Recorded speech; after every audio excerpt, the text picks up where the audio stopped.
Hello. So many of you guys have asked us for amazing business ideas for your students, and also how are we going to organize the market day? So we thought we'd put it together in a little video presentation just to explain some of our tips. These aren't rules. As you know, we have no rules. So these are just suggestions of things that have worked in the past that we thought it would be good to share with you guys to give you guys more confidence in the next steps to make this as successful as possible. Please remember to share all of your questions. We love all of the questions you guys are sending us, and we're doing our best to reply to all of them in the same day. I hope that we're making you guys very happy with it. So let's get started. So first of all, thank you for joining the Boss Your Future movement. We are so excited. It's been absolutely heartwarming working with each and every single one of you guys, seeing your excitement, seeing how you guys are planning it so well, and also seeing how we're so aligned in our visions and values of we know our students can change the world and we need to give them the right entrepreneurial skills to do that. So thank you for believing us and choosing us to be your partner during term 4 to shape your students into amazing legends and entrepreneurs. So a little recap, the program is 5 weeks. Most of you guys are doing 5 weeks. We'll be doing 3 hours every week, 2 hours of self-paced and 1 hour of mentoring. Thank you for all the feedback you guys have given us on what type of entrepreneurs you want as mentors for your students. Now let's start talking about the end of the program. So ideally around week 5 or 6, you guys are going to be hosting a market day, then choosing the best idea and submitting to us for the final pitch. So today, we're going to be talking to you guys about some of the business ideas we've seen work very well here in Australia and around the world in high schools, how to promote your school's market day, then who to invite, how to organize, and also how to record the pitch. If you've got any more questions, just send us an email or call me. We're here to help you guys.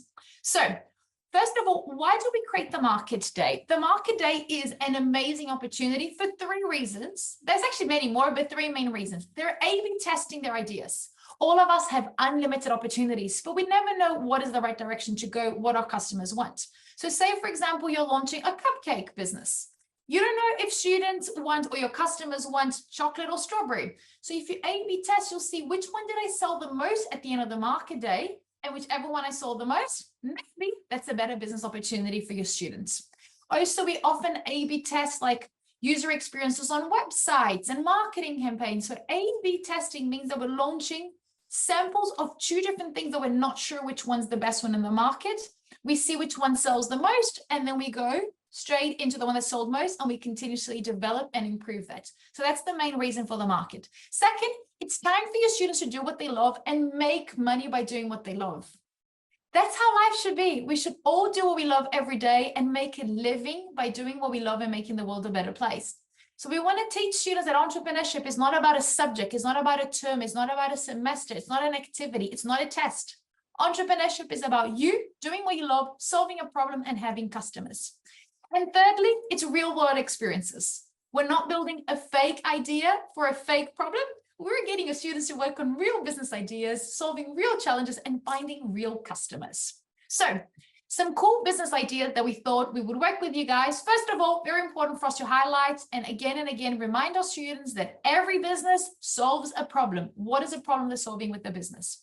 So here are some examples. We had a student in high school here in Australia who loved painting, and she realized the kids were bored on the weekends. So she invited, for $20, 20 kids to come and meet her at the local park, and she taught them how to paint for 1 hour. In that Saturday, in 1 hour, she made $400. That is a very simple business idea. And what problem does it solve? Kids are bored on weekends. Parents want to have some free time, maybe to relax or go to the supermarket or read a book. They send them to the park, and it's a win-win-win for everybody. So when we're building businesses, don't put pressure on your students of innovating, coding an app, raising money from local community. No, start little, something like that. This is a real business. It's a problem that needs solved. A super cool one that I absolutely loved when I saw the girls in another school working on is that the school had just invested in a 3D printer, and then they saw there was leftover plastic. So they organized for keychains to be made with the leftover plastics.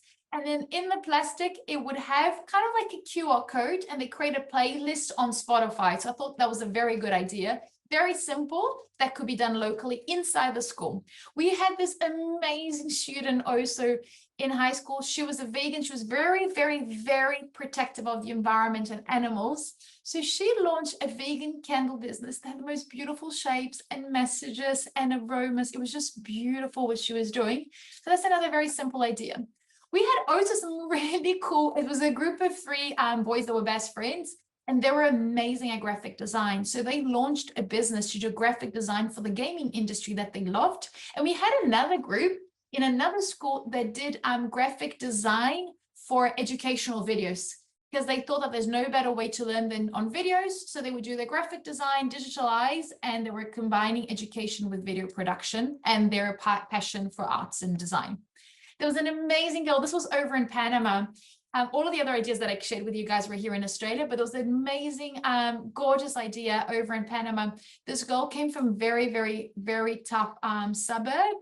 And what she did is she walked around her local street, found leftovers, and started building them into beautiful boxes where people could buy these boxes to put their gifts in. Because often we buy a gift that is amazing, but it doesn't come in a beautiful box. So this was beautiful because it was making a living for her and her family.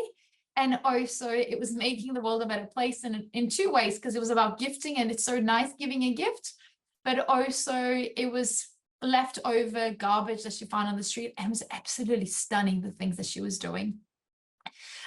There was a very smart and cheeky student the other day in a high school that decided that he was going to sell his notes. So he would take notes in class and email it to everyone, and students, his colleagues in class, would pay him for it. So it is a business, it is a problem that needs solved. It's not all of us like taking notes, so he solves the problem for his colleagues in class. So here are some ideas that some of your students can start today. Whatever subject they do really well, they can start tutoring. They can wash cars, and that means that they walk to the neighbor's house, they wash it, and they don't even have to waste the water, and they don't have to buy anything. Dog walker, pet sitting, gardening. Often when we go to someone's garden, they've got all the equipment. They can sell secondhand clothes. We've also seen some of them rebuilding some of the clothes and redesigning it. After school activities, the other day we saw a group of girls that they organized after school activities. It was a private all girls school, and they organized, and then they invited the girls in the public schools to come and do after school activities for free. So the girls in the private school would pay, and then they would find another girl in a local public school, which is just so beautiful. And they were working on social impact lessons, which, yeah, very special. And also the notes taken that I shared with you guys. In the creativity space, a lot of our students are super creative these days. So photography and video editing is something that they can easily do on the phone. They can edit and move things around and make it absolutely stunning, which a lot of adults don't have that skill. Voiceover, we saw a super cool student late last year, and he was getting paid because he had tricked and learned how to do different voices. And he was getting paid to do voiceovers on different like shows and podcasts and video games and so forth. TikTok video editing, it's unbelievable how fast the kids are at editing, and it does take a while to edit a video on TikTok, so kids do it better than a lot of adults. So that's something that our students can do as a business. The sustainable boxes that I shared with you guys, art and music lessons, personalized cards, launch their own NFT collection, logo design, blog writing, and also a lot of our students end up becoming YouTubers, which is a business. This one requires a little bit of online studies, but you can learn by yourself for free. They can learn how to code, they can develop apps, they can build websites, they can do animations, video game development, and also translation. And little things that they can borrow a tiny bit of money from friends and family, and they can sell food, soap making, jam, candles, picnic baskets, and also jewelry. Question that I've been asked again and again and again many times: what happens if my student doesn't have a product or it's not ready on the day? Absolutely fine. We've seen students creating photo booths to share and sell the photo services. So on the day they take photos, give it for free, and ask for referrals. We've seen students creating posters showing what the business is going to be launching. Or if a student's launching, for example, a graphic design agency, if they're launching what else can they do? A coaching business, a consultancy business, they can have posters or screens that they set up in cardboards or in screens, and they can show it on iPads and the laptop screens, or connected to like a TV screen that they can borrow off the school. How do you guys promote? You can promote it on posters, on your local and school newsletter, tell the parents, promote it in the pickup area, in class, get your teachers to tell the whole school and get them to invite their friends, cousins, and family, local businesses, social media, the mentors that are supporting you guys in assembly, and also your team, your teachers. Who to invite? Parents, local businesses. Your suppliers often love meeting the kids that they're supplying the products for the school. Alumni love coming, the team and teachers, partner universities as well, everyone that works in the partnership level, and also your students' families. How to organize the event? So before the market day, it's nice knowing when the market day is going to be. So from day one of Boss Your Future, your students know the countdown into it, and they can start counting down every single day or week. Setting SMART goals and knowing who's responsible for what between your team and also the students, who's going to be responsible for what on the day. Creating posters, pre-event promotion, very important for you to think about the touch points that you're going to be promoting the event.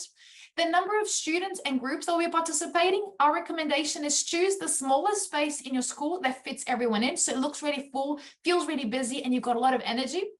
On the day, pick a day that you're going to be running and maybe give them 2 to 3 hours before to set it up, or if possible, even the day before. If it's going to be in your school, get them to set up the day before so they don't have to worry and they've got time to fix last minute things that go wrong, because something always goes wrong. Confirm the space capacity based on the number of students and create a sign-up form. So we often use Eventbrite for people to sign up for us to have an idea of who's coming. During the day, very important for you to have all the tables, chairs, and PowerPoints. PowerPoints are very important.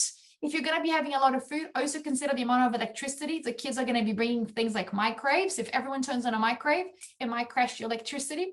Having music always adds some experience. Photographer with the right lighting. You can use your phone, but just make sure you have the right lighting, because it's a really good opportunity for you guys to create content for social media.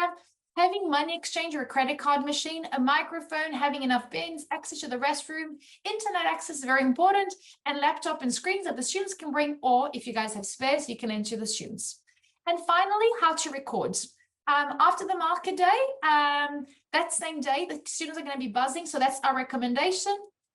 Get them to have ready the pitch deck slides, one per group. You can record it on Zoom.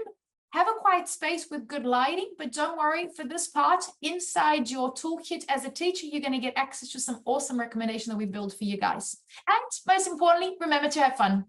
So yes, so these are some tips that we shared for you guys based on the questions you guys have sent us. Thank you for the questions. And I look forward to receiving more questions and helping you guys. See you guys soon. Thank you. Bye.